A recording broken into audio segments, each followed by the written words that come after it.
My family held the funeral on a Tuesday. I found out about it on a Wednesday. That should have been my first clue that something was deeply, fundamentally wrong. Grandpa Henry died at 3 in the morning on a Sunday in March. Heart attack. Sudden. The kind of death that doesn't give you time to say goodbye or make peace or tell someone you love them one last time.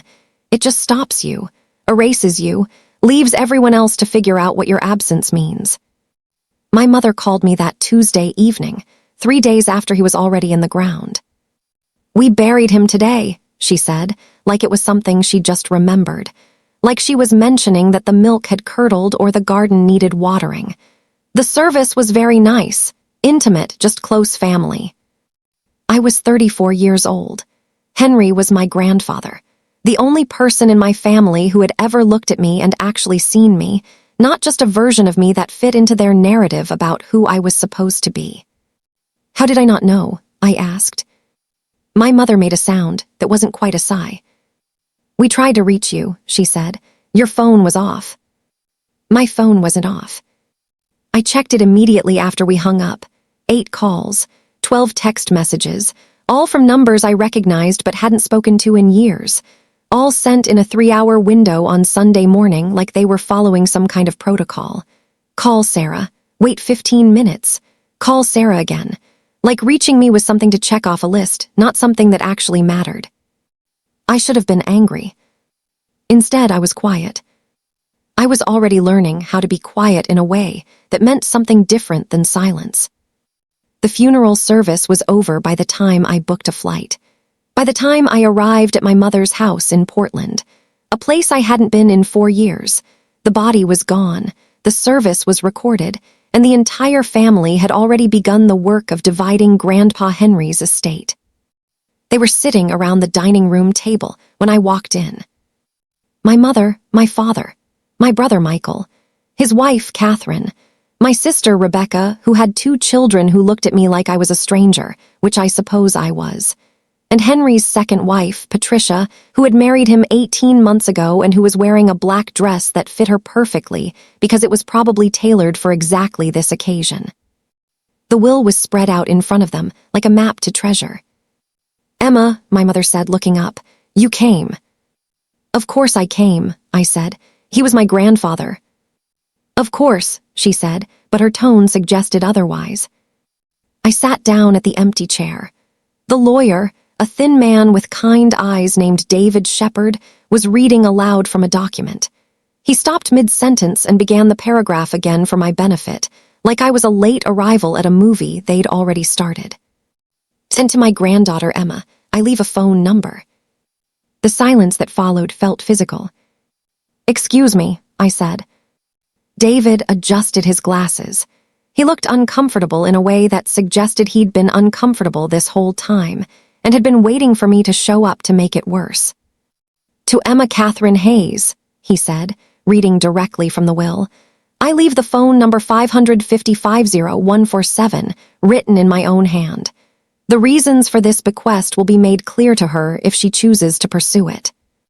My brother laughed.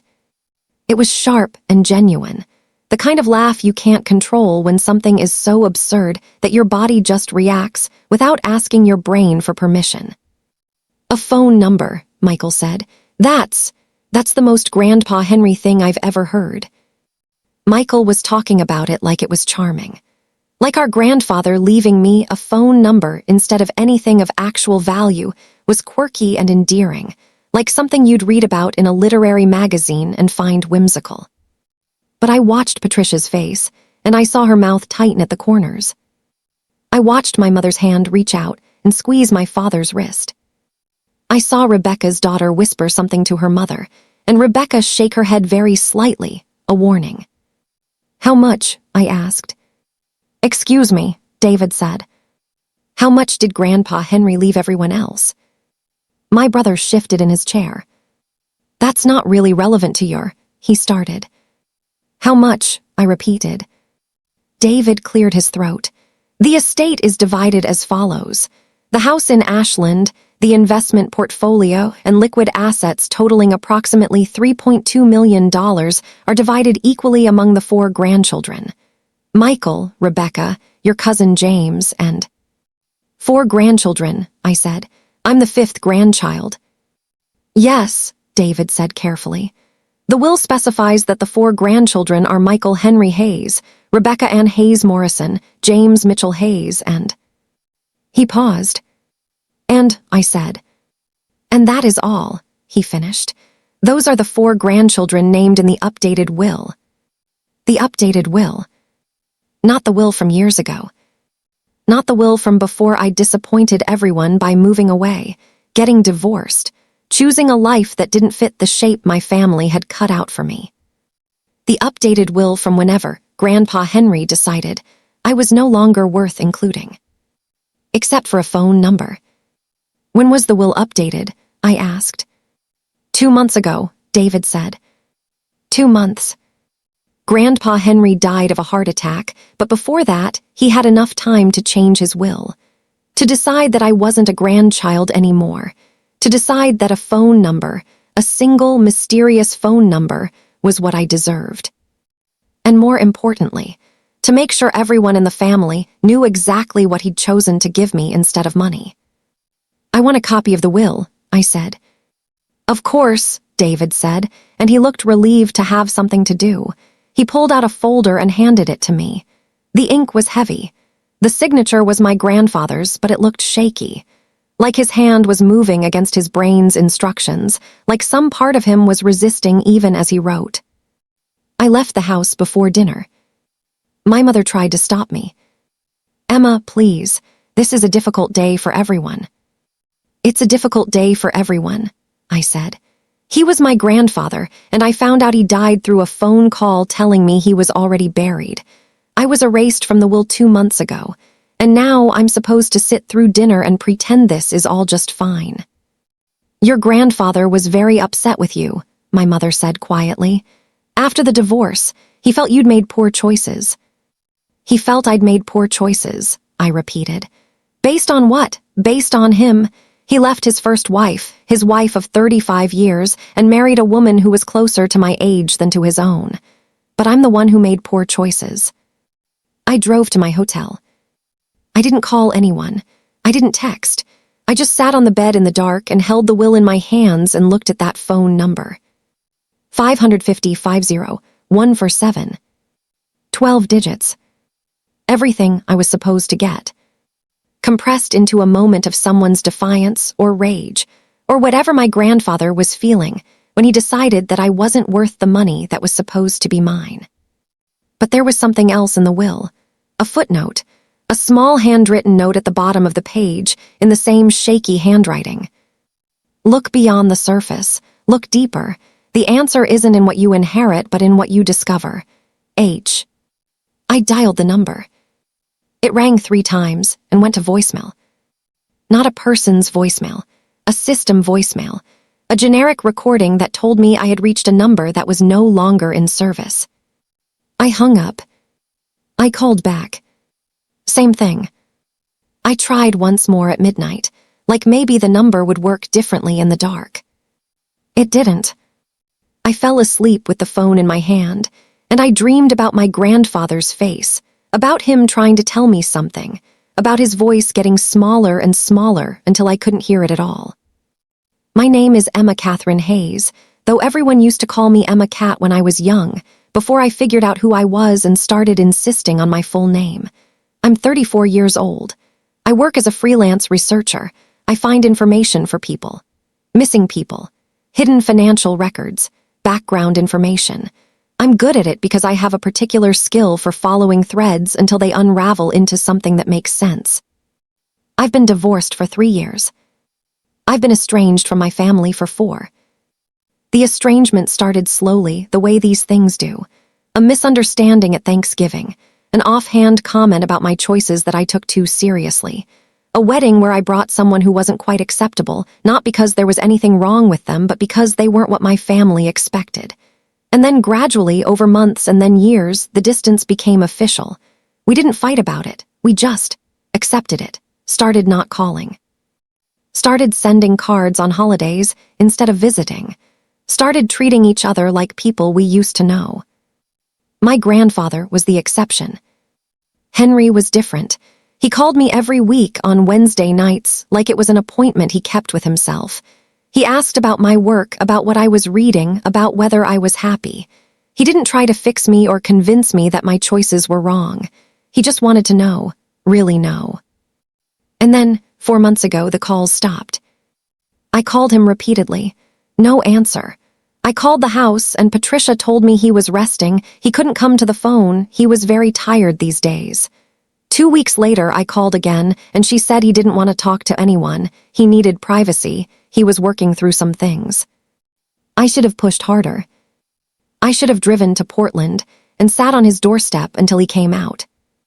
I should have known that something was wrong. But I respected his boundaries. I honored his privacy. I believed that if he wanted to talk to me, he would. It turns out, he wanted to talk to me in a very specific way. Through a phone number that didn't work.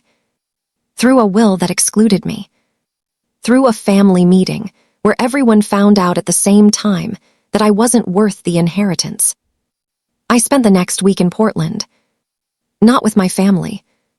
In a hotel, in my grandfather's city, researching. I went to the courthouse and looked at public records. I found the deed to Grandpa Henry's house. It had been transferred into Patricia's name 3 weeks before he died. Not to her and him, to her alone. I found the filing for his trust. It had been restructured. Patricia was the trustee. Patricia had power of attorney. Patricia had made herself the gatekeeper of everything he owned.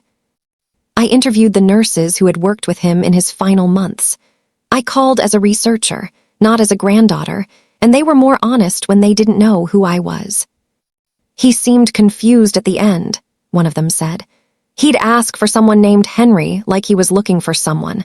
The wife said he was having dementia episodes, but honestly, he seemed pretty lucid to me when his wife wasn't in the room. I went to the bank, where Grandpa Henry kept his accounts. I couldn't get access. I wasn't on the account, but I could see the statement from his last will change. The lawyer had notarized the document on the day of his heart attack, the day he died. 8 hours before he collapsed, he had changed his will. Why would you do that?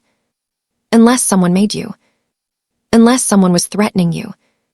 Unless you were trying to send a message. That phone number had to mean something.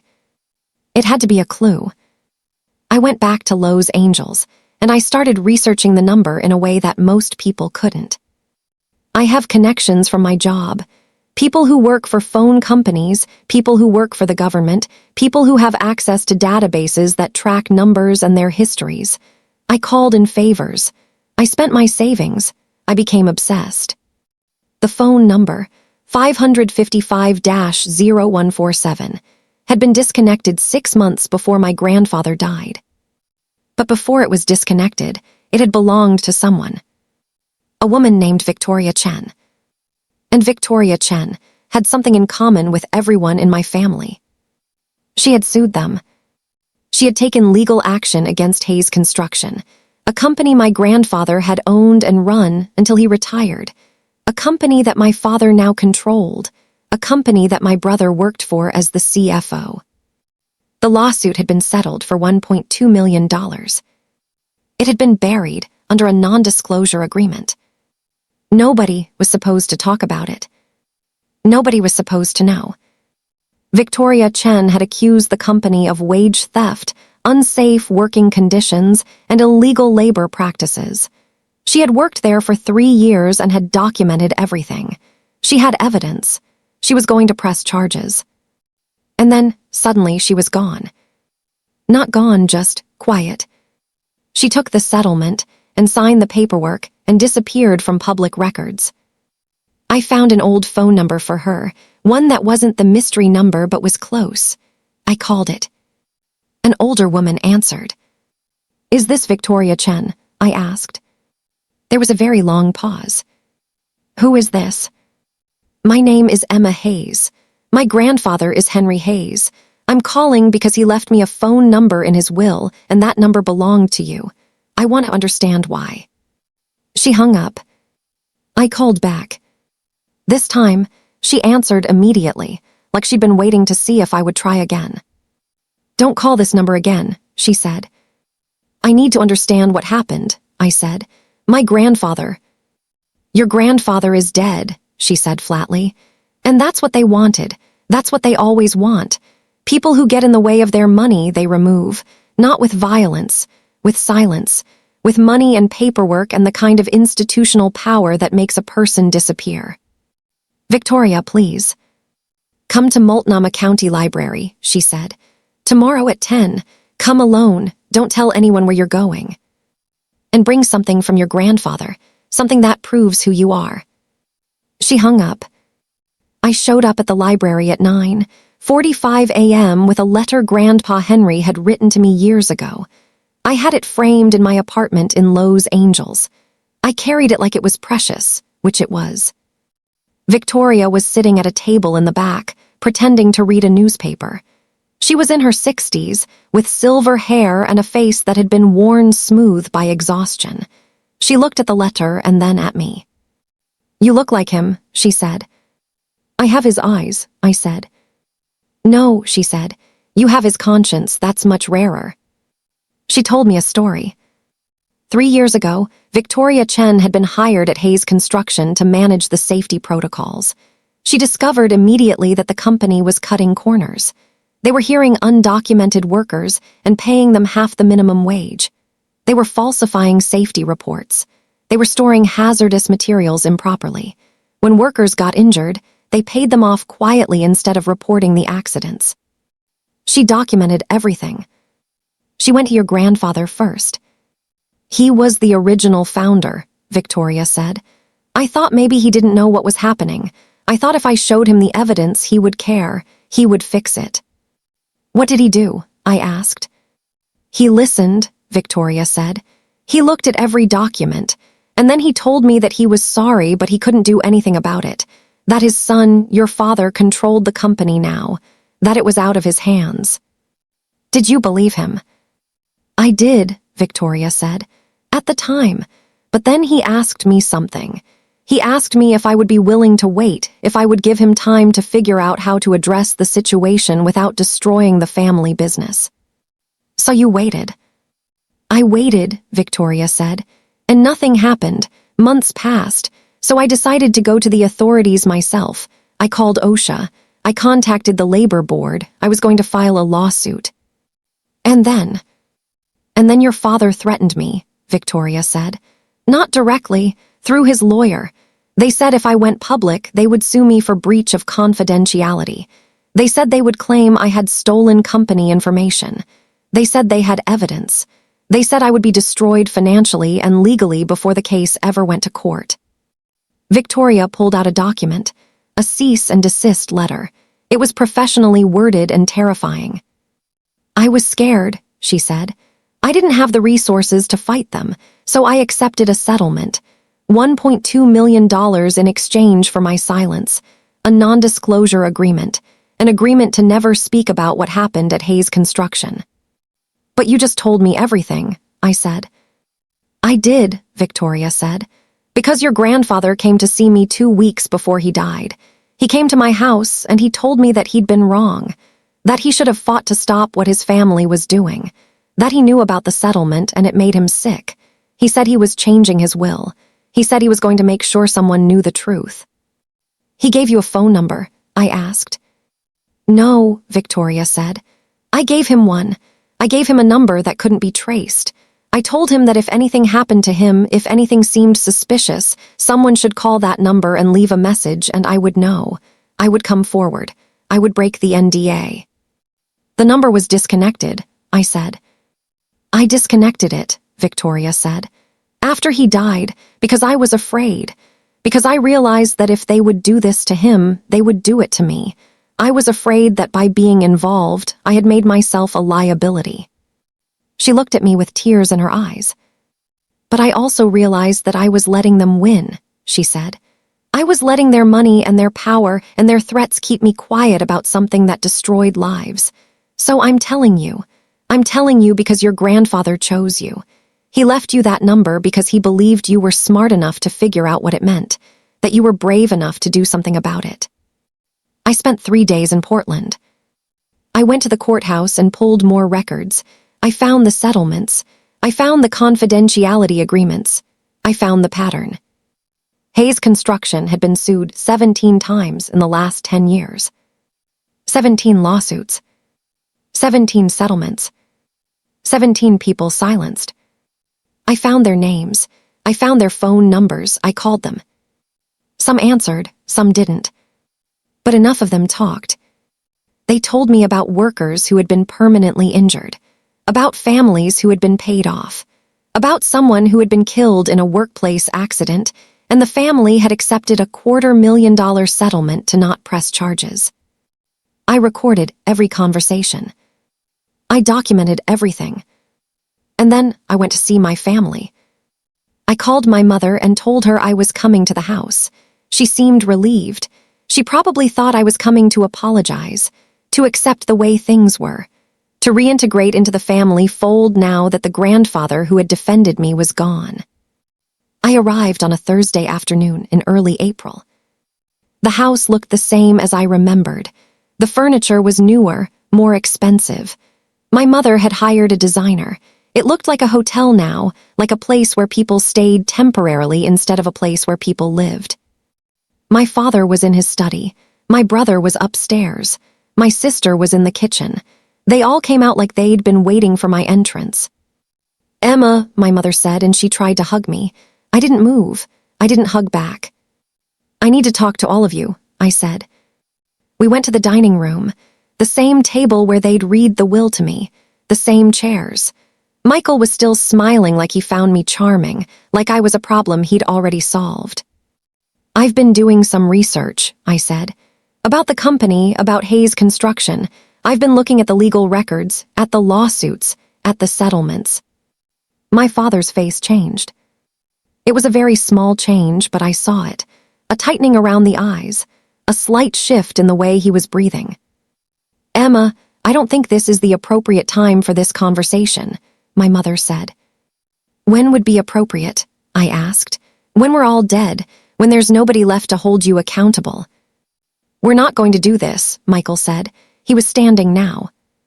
"You're going to sit down," I said, and I said it with the kind of voice that I'd learned only recently that I could use. Cold, clear, authoritative. He sat down. "There have been 17 lawsuits against Hayes Construction in the last decade," I continued.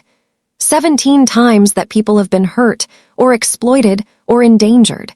17 times that you've paid them off and made them sign agreements not to talk about it. "Those are business matters," my father said, "and you have no standing to discuss them." "I have every standing," I said. "Because one of those people was told to contact me. One of those people was given a phone number. One of those people was my grandfather's way of making sure that someone in this family knew what was actually happening." "Your grandfather was senile," Michael said. "Everyone knew he was losing it at the end." I put my phone on the table and pressed play. Victoria's voice filled the room. "Your father threatened me, through his lawyer. They said if I went public, they would sue me for breach of confidentiality." My mother covered her mouth. I pressed play again. A different voice, a man named Robert Torres. "My brother died in that accident. The company knew the equipment was faulty. They knew it had been broken for weeks, but they didn't report it because it would have cost them money to fix it. My brother is dead, and they paid us $250,000 to be quiet about it." I played more. And more. Voices of people my father had silenced. Stories my brother's company had buried. Evidence of crimes that nobody had prosecuted, because money had been used to make them go away. My father stood up. "Stop," he said. "Stop playing that." "No," I said. "You're going to listen.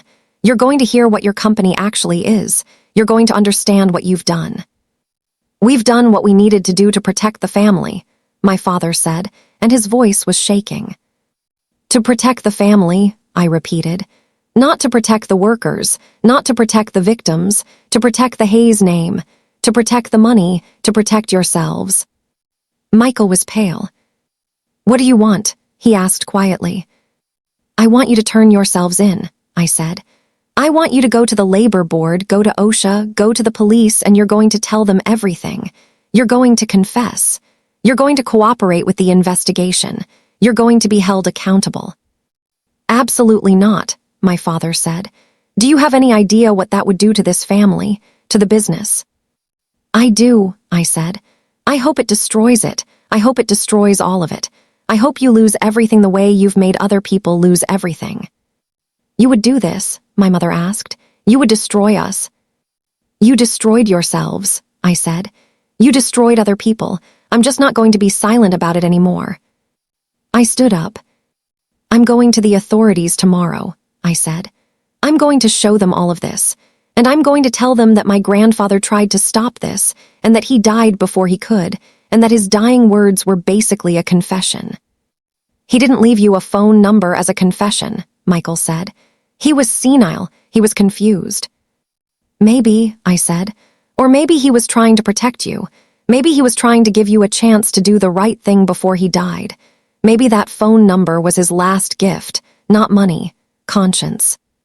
I walked to the door. My mother called after me. "Emma, please don't do this. Please think about what you're doing."